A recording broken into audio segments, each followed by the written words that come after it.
Welcome back to my channel study with Tuba. आज हम लोग करने जा रहे हैं अपने साइंस सब्जेक्ट के चैप्टर नंबर 5 की शुरुआत, जो कि है सेपरेशन ऑफ सब्सटेंसेस। इसके पहले के चैप्टर्स हम कंप्लीट कर चुके हैं। अगर आपने वो वीडियो नहीं देखी तो मेरे चैनल पर जाके उसे चेकआउट कर लीजिए। हमारा चैप्टर है सेपरेशन ऑफ सब्सटेंसेस। इसका मतलब क्या हुआ?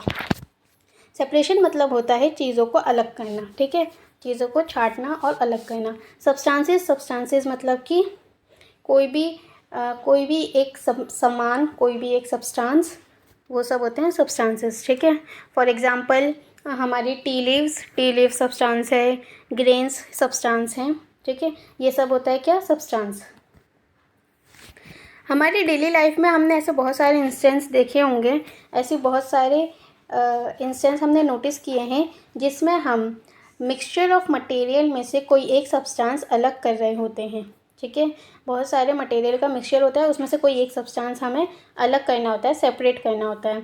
फॉर एग्ज़ाम्पल जब हम चाय बनाते हैं अपने घरों में, तो चाय में क्या क्या डालते हैं? दूध, पत्ती, चीनी, पानी, ये सब डलता है, ठीक है। और जब वो तैयार हो जाती है तो हम उसे चाय छन्नी से छान के कर लेते हैं। तो हम चाय छन्नी का यूज़ क्यों करते हैं?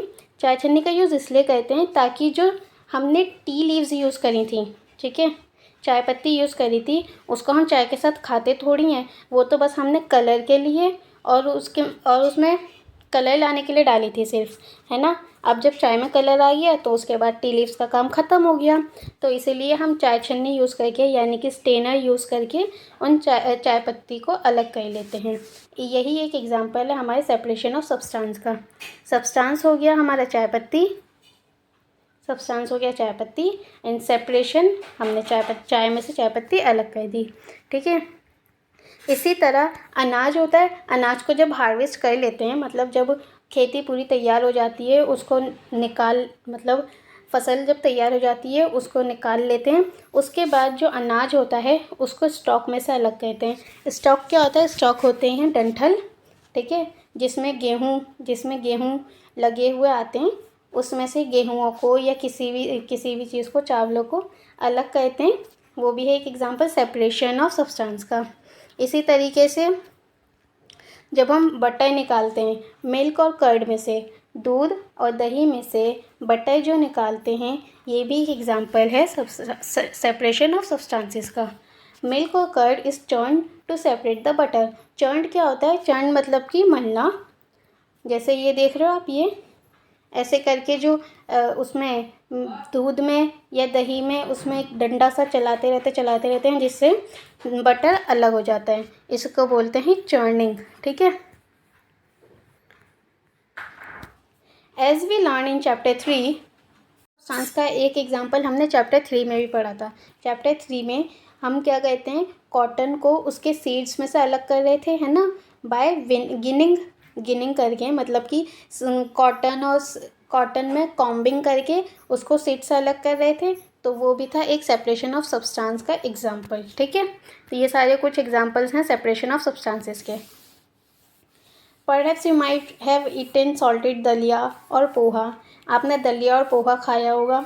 उसमें से आपको जो चिलीज़ नज़र आती हैं, जो मिर्च नज़र आती है, हरी मिर्च या लाल मिर्च, कुछ भी, आप उसको आराम से ऐसे हाथ से उठा के साइड में कर देते हैं, क्योंकि आप वो तो खाते नहीं हैं, आप सिर्फ दलिया और पोहा खाते हैं। तो वो उस मटेरियल में से, मिक्सचर ऑफ मटेरियल मतलब उस पोहे में से हमने कोई एक सब्सटेंस यानी कि चिलीज़ को सेपरेट कर दिया। This is also an example of separation of substances. Okay, suppose you are given a basket containing mangoes, guavas and asked to separate them.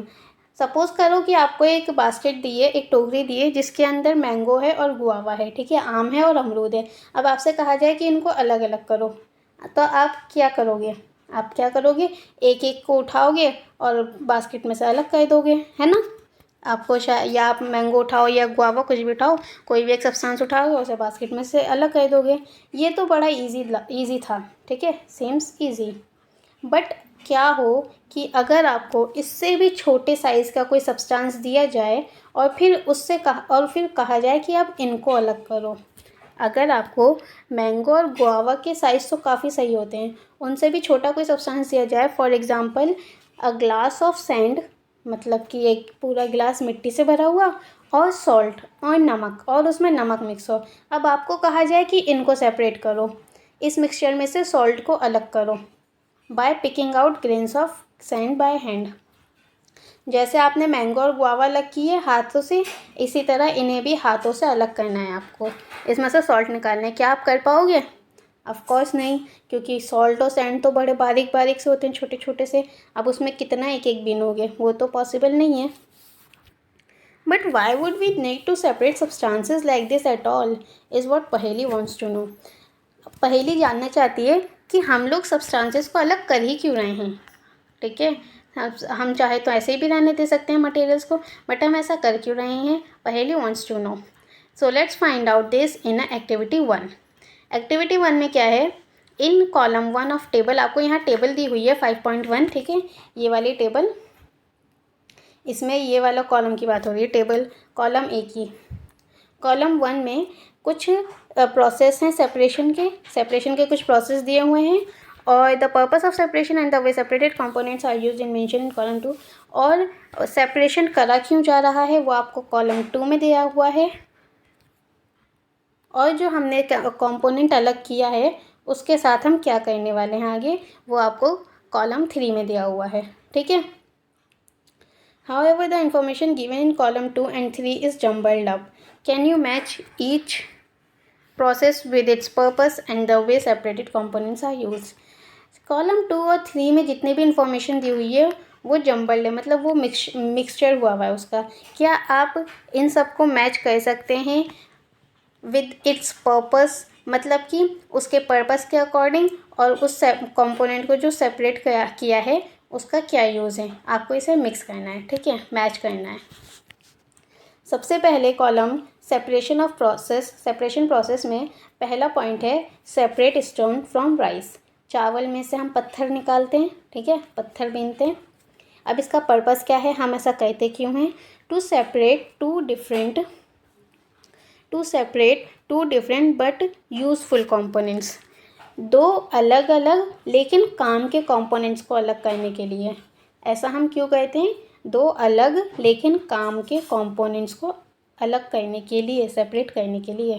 Components मतलब कि कोई भी सब्सटेंस। ठीक है, अब जो हमने सेपरेट करा है अब हम उसका क्या करेंगे, what do we do with the separated components, we throw away the solid component.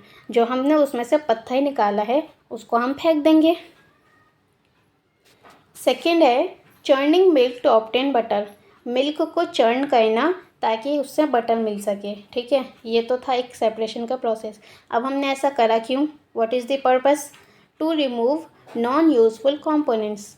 Non useful component को रिमूव करने के लिए, जो हमारे काम का नहीं है उसको निकालने के लिए। अब जो हमने सेपरेट करा है उसका हम क्या करेंगे, we throw away the impurities. जितनी भी मतलब कि जो भी उसमें इम्प्योरिटी थी हम उसको निकाल रहे हैं। थर्ड है सेपरेट टी लीव्स, चाय पत्ती अलग करना। अब हमने ऐसा क्यों करा, टू रिमूव इम्प्योरिटीज़ और हार्मफुल कंपोनेंट्स, मतलब कि इम्प्योरिटीज़ गंदगी निकालने के लिए और हार्मफुल कंपोनेंट निकालने के लिए हमने ऐसा करा। जो हमने सेपरेट कराया हम उसका क्या करेंगे, we use both the components. अब इसमें देखो, इस टेबल में आपने देखा होगा अगर हम चाय पत्ती निकालेंगे तो उसमें से हार्मफुल कंपोनेंट और इम्प्योरिटीज़ क्या निकली, हमने तो सिर्फ चाय पत्ती छानी। क्या हम दोनों को यूज़ कर सकते हैं, मतलब कि हम चाय पत्ती को भी यूज़ कर सकते हैं। ये वाला और ये वाला कॉलम, ये दोनों कॉलम जम्बल्ड हैं। ठीक है, इन दोनों को आपको अरेंज करना है इन तीनों के अकॉर्डिंग। मैच द फॉलोइंग करिए ना आपने, वही करना है इसमें। जैसे कि फर्स्ट वाला मैच होगा separate stone from rice to remove non useful components, to remove impurities and harmful. First वाले का होगा option number C, to remove impurities और हार्मफुल कंपोनेंट्स। चावल में से पत्थर निकालते हैं ताकि उसके अंदर गंदगी निकल जाए और उसका जितना भी हार्मफुल कंपोनेंट है वो निकल जाए। अब जो हमने सेपरेट करा था कंपोनेंट, हम उसका क्या करेंगे, हम उसको फेंक देंगे। We throw away the impurities. हम इम्प्योरिटीज़ को ही तो फेंकेंगे, जो हमने गंदगी निकाली है उसे ही तो फेंकेंगे, हम चावलों को थोड़ी फेंक देंगे। ठीक है, तो इसका इससे मैच हो जाएगा। इसी तरह सेकंड है churning milk to obtain butter, milk को चर्न करके हमें जो बटर मिला, हमने ऐसा क्यों किया? हमने ऐसा इसलिए किया ताकि हम दो यूज़फुल कंपोनेंट को अलग कर सकें। मिल्क भी हमारा एक यूज़फुल कंपोनेंट है और बटर भी हमारा एक यूज़फुल कंपोनेंट है, इसलिए हमने ऐसा किया। अब जो हमने सेपरेट किया है कंपोनेंट, हम उसका क्या करेंगे? हम दोनों को अलग अलग इस्तेमाल कर लेंगे। We use both the components, ठीक है। तो इसका मैच ऐसे होगा। लास्ट है हमारा सेपरेट टी लीव्स, चाय पत्ती अलग करना। हमने ऐसा क्यों किया? हमने ऐसा इसलिए किया ताकि जो नॉन यूज़फुल कंपोनेंट है हम उसको निकाल दें। चाय पत्ती का अब तो कोई काम नहीं है, उसने अपना कलर दे दिया, अब वो नॉन यूज़फुल हो गई, हम उसको निकाल दें, ठीक है। अब जो हमने सेपरेट किया है हम उसको क्या करेंगे? हम उसको फेंक देंगे। We throw away the solid component. और जो लिक्विड है यानी कि हमारी चाय, उसको हम कर लेते हैं, उसको हम यूज़ कर लेते हैं, ठीक है। यही है हमारा separation of substances. We see that before we use a substance, we need to separate harmful or non-useful substance that may be mixed it with. हमने देखा कि हमें सब्सटेंस को यूज़ करने से पहले उसमें से हार्मफुल और जो नॉन यूज़फुल, मतलब कि हमारे लिए जो अच्छा नहीं है और जो काम का नहीं है, ऐसे सब्सटेंस को अलग कर देते हैं, ठीक है, जो उस मिक्सचर में मिले हुए होते हैं। Sometimes we separate even useful components, कभी कभी हम क्या कहते हैं, यूज़फुल कंपोनेंट भी सेपरेट कर देते हैं अगर हमें उन्हें सेपरेट करना हो तो, ठीक है। कभी कभी जैसे चर्निंग मिल्क में थी ना सिचुएशन, मिल्क अलग किया, दूध अलग किया, इसी तरह। The substances to be separated may be particles of different size और मटेरियल। जो सब्सटेंस हम सेपरेट कर रहे हैं वो अलग अलग साइज़ और अलग अलग मटेरियल के हो सकते हैं, ठीक है। चाय पत्ती का साइज़ कुछ और हो सकता है, चाय पत्ती कोई और मटेरियल की है, वहीं चावल में से निकाले गए पत्थर कोई और मटेरियल के हैं, उनका साइज़ कुछ और है, तो वो अलग अलग साइज़ के और अलग अलग मटेरियल्स के हो सकते हैं। These may be in 3 states. जो सब्सटेंस हम रिमूव कर रहे हैं, ठीक है, सेपरेटेड सब्सटेंस की बात हो रही है यहाँ पे, वो 3 स्टेट्स में हो सकते हैं। कौन कौन से? या तो वो सॉलिड हो सकते हैं, या वो लिक्विड हो सकते हैं, या फिर वो गैस हो सकते हैं। इन्हीं तीन स्टेट्स में वो हो सकते हैं, इनके अलावा नहीं हो सकते हैं, ठीक है। So how do we separate substances mix together if they have so many different properties. तो अगर हमारे पास कोई ऐसा सब्सटेंस है जिसकी बहुत सारी प्रॉपर्टीज़ हैं, डिफरेंट प्रॉपर्टीज़, हम उसको कैसे सेपरेट करें? इसके लिए कई सारे मेथड्स होते हैं, ठीक है, जिनको बोला जाता है मेथड ऑफ सेपरेशन। अलग अलग सब्सटेंस को अलग अलग तरीके से सेपरेट किया जाता है, उसी को बोला जाता है मेथड ऑफ सेपरेशन। तो वो सारे मेथड्स अब हम पढ़ेंगे।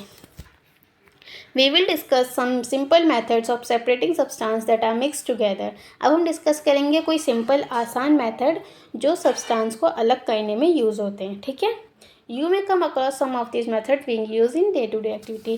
आपने इनमें से कुछ मेथड अपनी रोज़ाना की ज़िंदगी में भी देखे होंगे। ऑलराइट, तो सबसे पहला मेथड है हमारा हैंड पिकिंग। हैंड पिकिंग मतलब कि हाथों से चुनना। ये तो आपने देखा होगा घर में, जब भी चावल बनते हैं, दाल बनती है, तो चावलों में से हाथों में से चुन के उनमें से कंकड़ निकालते हैं, पत्थर निकालते हैं, दाल में से कंकड़ पत्थर निकालते हैं, उसी को बोलते हैं हैंड पिकिंग।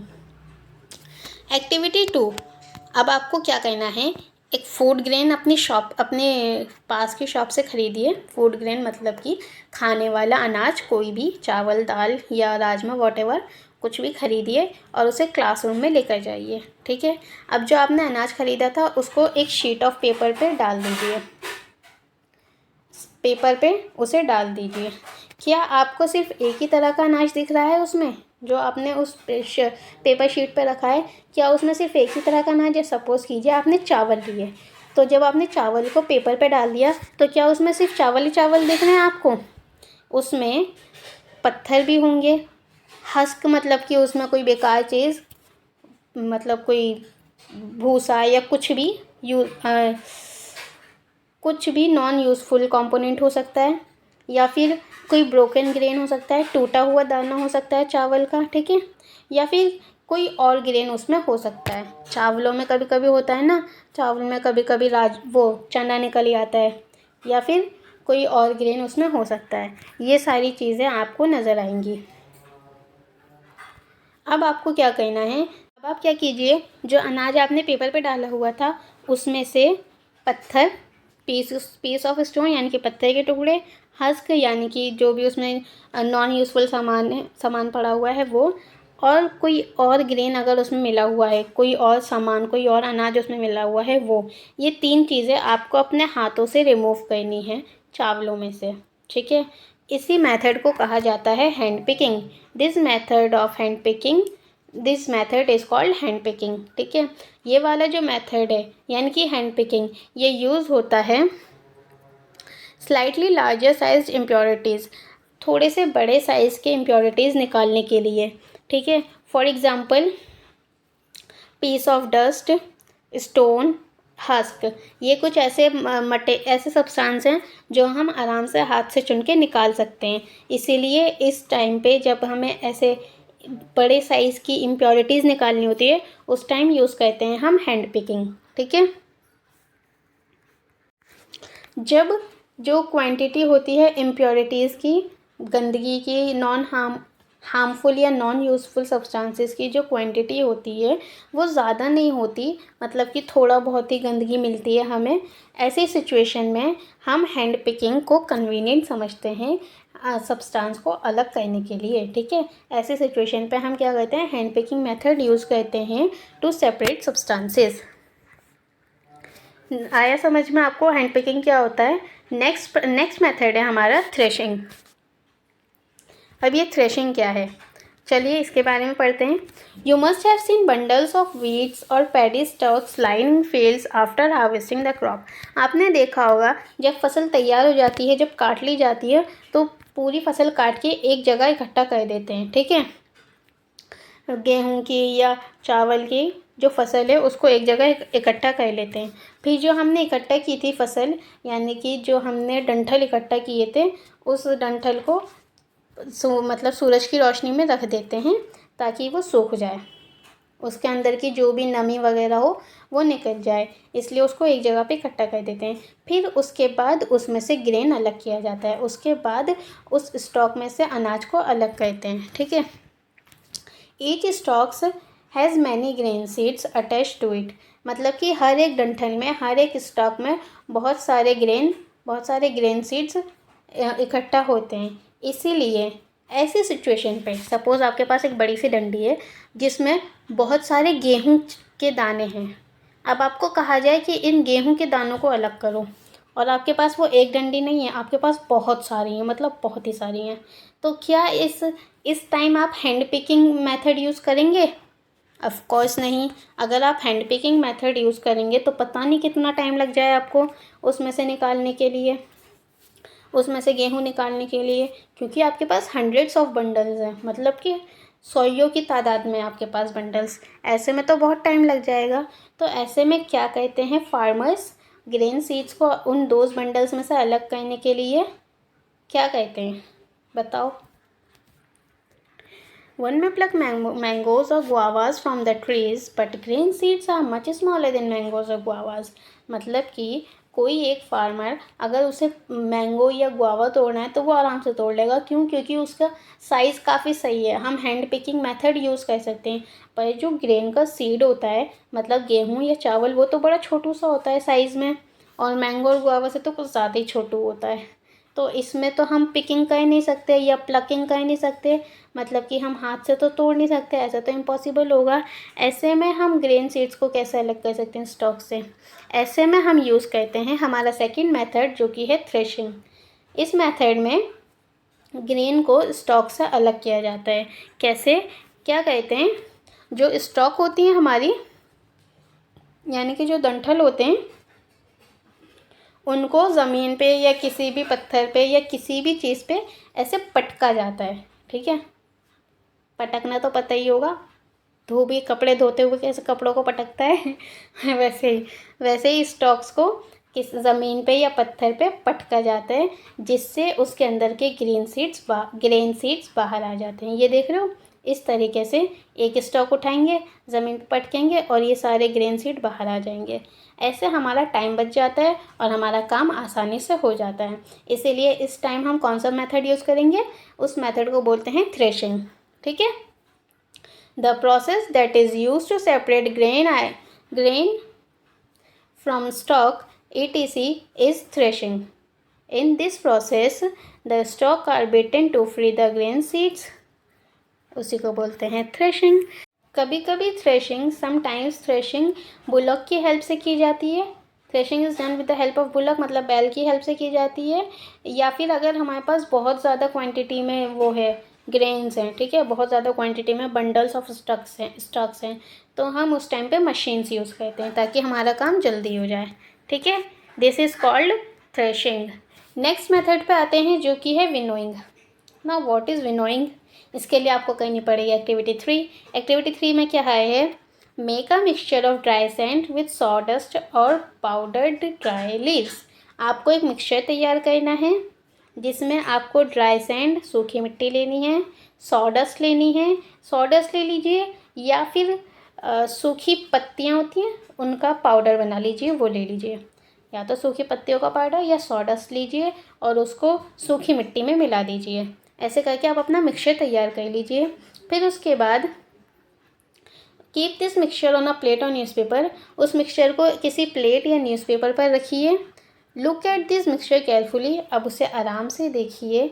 क्या आपको दो different components can the two different components be made out easily? क्या उसमें से दो डिफरेंट कंपोनेंट्स निकाले जा सकते हैं? क्या जो पार्टिकल्स हैं दोनों कंपोनेंट्स का, वो उनके साइज़ सेम हैं? Would it be possible to separate the components by hand picking? क्या ये पॉसिबल है कि हम उसको हैंड पिकिंग से अलग कर लें, मतलब कि हाथों से छाँट छाँट के अलग कर लें? Is it possible? Now take your mixture to an open ground and stand on a raised platform. अब आप क्या कीजिए, अपने मिक्सचर को एक खुले मैदान में ले जाइए और एक ऊंचे से प्लेटफॉर्म पे खड़े हो जाइए, ठीक है, रेस्ट प्लेटफॉर्म। और अपने मिक्सचर को प्लेट और शीट ऑफ पेपर, या तो प्लेट पे या कागज़ की शीट पर रख दीजिए। फिर उस प्लेट या उस पेपर शीट को जिसमें आपका मिक्सचर रखा हुआ है अपनी शोल्डर हाइट पे लेकर जाइए। शोल्डर हाइट पे मतलब हाथ बिल्कुल सीधे करके, एकदम सीधे करके, ऐसे सीधे हाथ करके उसे पकड़ लीजिए, ठीक है। उसके बाद थोड़ा सा टिल्ट कीजिए, मतलब कि थोड़ा सा टेढ़ा कीजिए। टिल्ट मतलब टेढ़ा करना होता है। अपनी प्लेट को या अपनी पेपर शीट को थोड़ा सा टेढ़ा कीजिए। क्या अब मिक्सचर धीरे धीरे फिसल रहा है? So that the mixture slides out slightly, ताकि मिक्सचर आसानी से फिसल सके। थोड़ा सा इतना टेढ़ा कीजिए, ठीक है। अब जब आपने ऐसा किया तो क्या हुआ? What happens? Do both the component sand और सॉडस्ट या powder leaves falls at the same place? क्या दोनों कॉम्पोनेंट मिट्टी और पाउडर्ड लीव्स क्या दोनों एक ही जगह पे गिर रहे हैं? Is there a component it blows away? क्या उसमें कोई ऐसा कॉम्पोनेंट है जो उड़ रहा है हवा के साथ? ब्लोज मतलब कि उड़ना होता है, हवा के साथ चले जाना। उसमें कोई ऐसा कंपोनेंट है जो हवा के साथ उड़ गया है? Did the wind manage to separate the two components? क्या हवा ने दो कंपोनेंट को अलग कर दिया खुद से? Did the wind manage to separate the two components? This method of separating components of a mixture is called winnowing. जब हम कोई भी मिक्सचर को ऐसे थोड़ी सी ऊंचाई पे लेके खड़े हो जाते हैं और फिर उसको थोड़ा सा टेढ़ा करते हैं ताकि मिक्सचर गिर सके। जब हम ऐसा करते हैं तो उसमें से जो डस्ट या इम्प्योरिटीज़ या हस्क, जो भी चीज़ होती है हल्की फुल्की सी, वो हवा के साथ उड़ जाती है और जो हमारा भारी सामान होता है, भारी सब्सटेंस, वो नीचे ज़मीन पर आके गिर जाता है। इसी प्रोसेस को कहा जाता है विनोइंग, ठीक है। This method of separating components of a mixture is called winnowing. Winnowing is used to separate heavier and lighter components of a mixture by wind or by blowing air. Winnowing use होता है दो ऐसे component को separate करने में जिसमें एक component हल्का हो और एक कंपोनेंट भारी हो, ठीक है जी। किसके हेल्प से कंपोनेंट्स अलग होते हैं? हवा की हेल्प से या ब्लोइंग एयर, या तो हवा की हेल्प से या उड़ती हुई हवा की हेल्प से, ठीक है। बेसिकली हवा की हेल्प से मिक्सचर को सेपरेट किया जाता है। ये रहा आपका विनोइंग का एग्जाम्पल, ठीक है। ये ऊंची सी जगह पे खड़ी हुई, इनके हाथ में ये प्लेट है, इसमें कोई सब्सटेंस है, ये ग्रेन है इसमें, ठीक है। अब इन्होंने थोड़ा सा उसको टिल्ट किया, मतलब कि थोड़ा सा इसको टेढ़ा किया, तो जब हवा चल रही है तो जो भारी सब्सटेंस है यानी ग्रेन वो तो नीचे गिर रहा है और जो हल्के सब्सटेंस है यानी कि हस्क वो हवा के ज़रिए उड़ उड़ के अलग हो रहे हैं खुद ही। इसी प्रोसेस को कहा जाता है winnowing. Alright, this method is commonly use by farmers to separate lighter husk particles from heavier seeds of grain. ये मेथड कॉमनली यूज़ होता है फार्मर्स द्वारा, ताकि जो हल्के हस्क पार्टिकल्स हैं, हल्का भूसा भूसा रह जाता है कुछ, वो निकाला जा सके ग्रेन में से। ठीक है, the husk particles are carried away by wind. Husk particles हवा के साथ उड़ जाते हैं, और जो सीड हैं ग्रेन के, यानी कि जो हमारा अनाज है, वो अलग हो जाता है और हमारे ही प्लेटफॉर्म के पास, मतलब जिस पे हम खड़े हैं उसी के पास एक पहाड़ सा बनने लगता है। ठीक है, heap near the platform for winnowing. The separated husk is use for many purposes such as for feed for cattles. अब जो हमने इस प्रोसेस से हस्क को सेपरेट किया था, ये हस्क हम यूज़ कर सकते हैं अलग अलग पर्पसेस के लिए। फॉर एग्ज़ाम्पल्स, इस हस्क को यूज़ किया जाता है कैटल्स के उसमें चारे में मिला के उनको खिलाने के लिए। ठीक है, ओके, तो अब हमने यहाँ पर तीन प्रोसेस पढ़ लिए, 3 मेथड पढ़ लिए। सबसे पहला था hand picking, next one is threshing and next one is winnowing.